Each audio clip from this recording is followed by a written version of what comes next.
അപ്പോൾ ഇത് നമ്മുടെ വെണ്ടയുടെ ഭാഗാട്ടോ. അപ്പോൾ ഇത് കുറച്ച് മുൻപ് നമ്മൾ ഇതിൻ്റെ ഒരു ഷോർട്ട് വീഡിയോ ഇട്ടിട്ടുണ്ടായിരുന്നു. അപ്പോൾ കാണാത്തവരുണ്ടെങ്കിൽ എന്തായാലും കാണാം.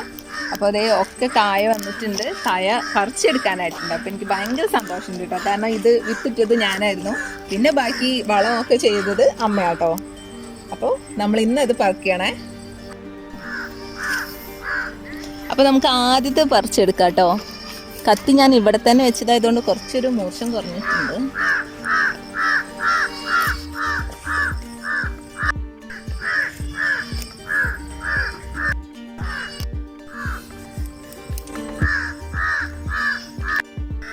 ഇതിൽ ഒരെണ്ണം കൂടെ ഉണ്ട് കേട്ടോ. ഇത് ഇനിയിപ്പോൾ നമുക്ക് നാളെയോ അല്ലെങ്കിൽ മറ്റന്നാളൊക്കെ ആയിട്ട് പറിച്ചെടുക്കാം.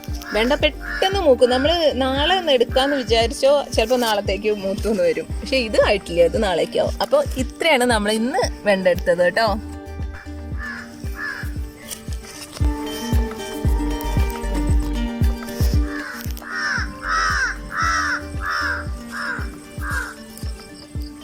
ഇവിടെ ഒരു വരിയുണ്ട് കേട്ടോ, ഒന്നല്ല 2 വരിയായിട്ട്.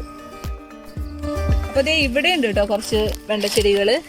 അപ്പോൾ അതിൽ ഒരെണ്ണം മാത്രമേ ഇപ്പോൾ ആയിട്ടുള്ളൂ, ബാക്കി ഇനി ആവാനിരിക്കുന്നേ ഉള്ളൂ കേട്ടോ.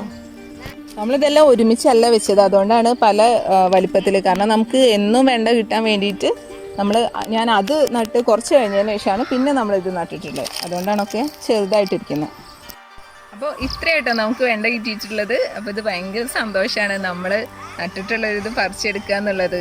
അപ്പോൾ നമ്മൾ ഇതിന് മുൻപും കുറേ വീഡിയോ എടുത്തിട്ടുണ്ട് കേട്ടോ. എന്നാലും ആദ്യത്തെ സെറ്റാണിത് നമ്മളിപ്പോൾ വെണ്ട പറിച്ചെടുക്കുന്നത്. പയർ ഇതിന് മുൻപ് നമ്മൾ പറിച്ച വീഡിയോ ഉണ്ട്, അത് കാണാത്തവർ അതും കാണാം കേട്ടോ. അപ്പോൾ ഇത്രയേ ഉള്ളൂ. നിങ്ങൾക്ക് വീഡിയോ ഇഷ്ടപ്പെട്ട് ലൈക്ക് ചെയ്യുക, ഷെയർ ചെയ്യുക, സബ്സ്ക്രൈബ് ചെയ്യാൻ മറക്കരുത്. അപ്പം ഇനി അടുത്ത വീഡിയോയിലൂടെ കാണുമ്പോഴേക്കും ചാച്ചാ.